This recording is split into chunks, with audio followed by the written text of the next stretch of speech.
Hey everyone, welcome back to the channel. Today we're going to do a review of the EP Integration 2.0 Annealer. Let's get to it.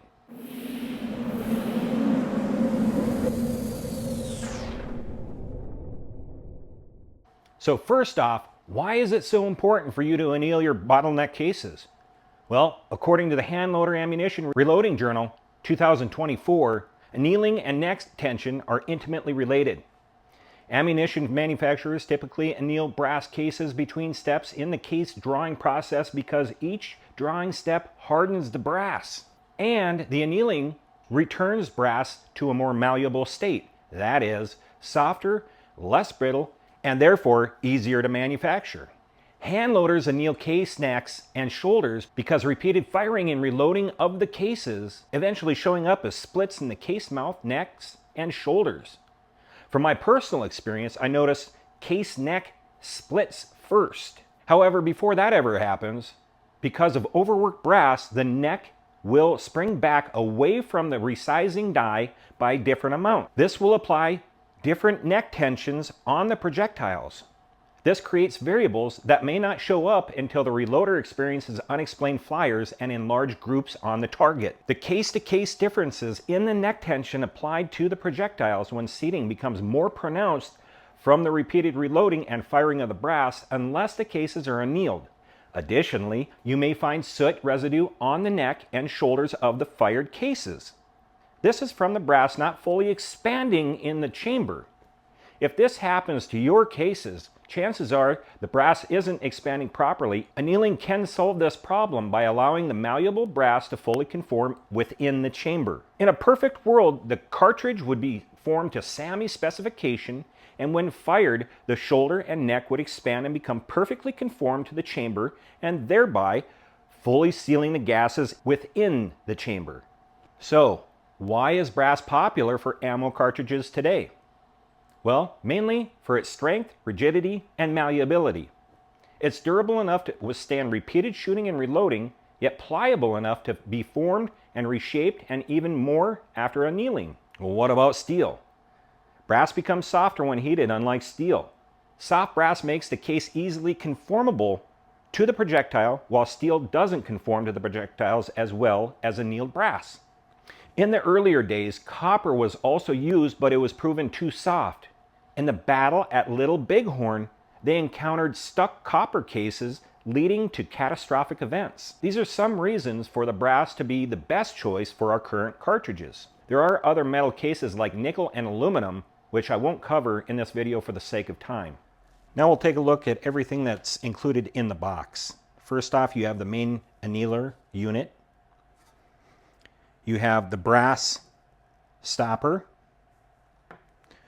two different size propane tank holders,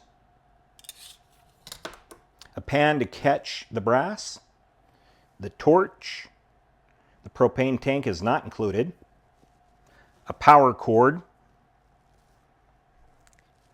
and a can koozie for those beverages that need to stay cool on the hot summer nights. Two additional pieces of equipment that I would suggest having is something to start your torch. And secondly, a pair of insulated pliers to handle the brass stopper in case you need to adjust it during your session of annealing brass, as to not burn your hands. Now to set up the annealer, it's pretty simple. We have a power cord that goes into the back end of the machine. This is your on and off switch. This will dial in how much voltage is going into the tumbler. So we'll turn that off for right now. What we're going to do is we're going to set this up. It's going to turn this so it's in line with a fence stop. Now this is supposed to be able to anneal brass from 300 blackout to 50 BMG. First off, let's take a look at how to set up the tumbler. The tumbler dials in and out. If you go counterclockwise, it will turn it out. For this, we're going to use 223556 brass. And we're just going to keep turning this out until we set it where we want it. When setting this up, we just want to make sure that we have just enough of the brass to stick out, because what we're aiming to do is point the torch at the area where the neck comes in contact with the shoulder. We want this sticking out just far enough where we don't have the flame blowing on the tumbler itself, but just on the case, neck, and shoulder. That looks approximately right, so we're going to screw down the wing nut, and that will keep this from moving in and out as it rotates. Now to set the fence for 223, we're going to set this just in front of this right here. So that looks good. You may have to make some adjustments, and that's okay. Now the brass stopper goes in like this, and we want it to sit right in the middle of the brass. And when I say right in the middle, I mean right here. So we're going to set that about right there. Make sure it's not touching the back and it's not touching the bottom. Now, we're going to try this. I'm just going to speed this all the way up so it goes by fast. And let's see if it works. Let's try it again.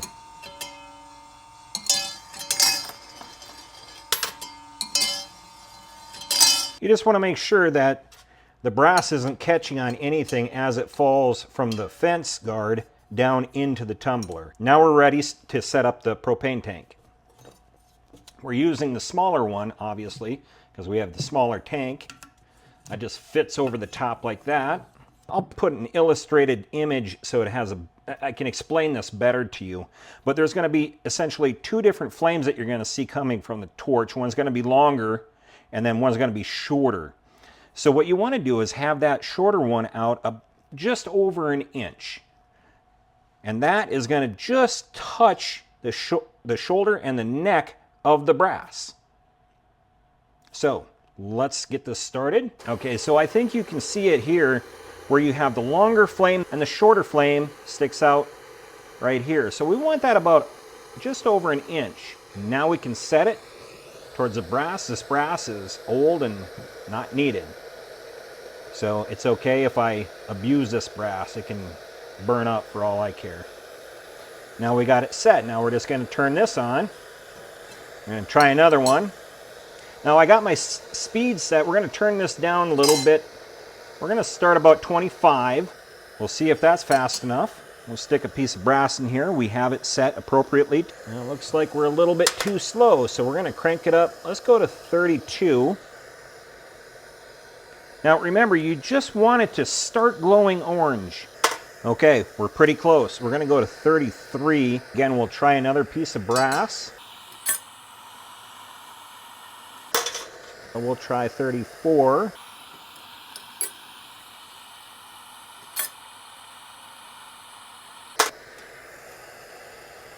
We're going to go up to 35.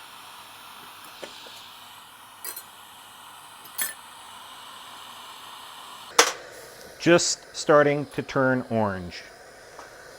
So we'll try it one more time. I'm going to move it up to 36.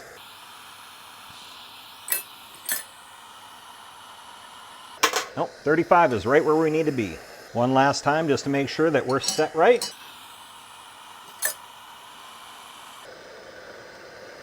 There we go. Perfect. Now we have it set at 35. It's just starting to turn orange, and that's exactly where we want it. On a side note, what I would suggest doing is, we know it's 35 for 223-556, is putting a piece of tape on the side of the machine and writing down 223-556 35. That way, the next time when you come out to anneal your brass, you have a starting point, and it may vary, but at least you have a starting point as to where you should start with how much voltage you're putting through the machine for 223-556. All right, now that we have got the setup taken down, let's talk about the pros and cons of the EP Integration Annealer. First up, one of the pros is precision heating. This annealer is great for even heat distribution, which means your material won't get too hot in one spot and ruin your case. Next, it's easy to use. The controls are simple, and as we just saw, the setup process is quick and straightforward. It's also durable. The build quality is solid, grips on the feet for stability, and it's made to last. So it's a great investment. Finally, you should see differences in your groupings. Now, some of the cons. On the downside, annealers tend to be a bit pricey. If you're just starting out, this might be a bit of an investment. It's not the cheapest piece of reloading equipment. However, it's well worth the investment. Another con is the learning curve. While it's easy to use once you get the hang of it, if you're new to annealing, it might take a few tries to get it right. I don't really consider this a con exclusive to this annealer, since in my opinion, the other annealers that I researched are somewhat challenging to work with as well until you've used it a few times. Lastly, the size. It's not the most compact reloading piece of equipment, so if you don't have a lot of workspace, this could be a challenge. If your reloading bench has just enough room for the press, powder, thrower, etc., you may have to find another area to set this up and use the machine.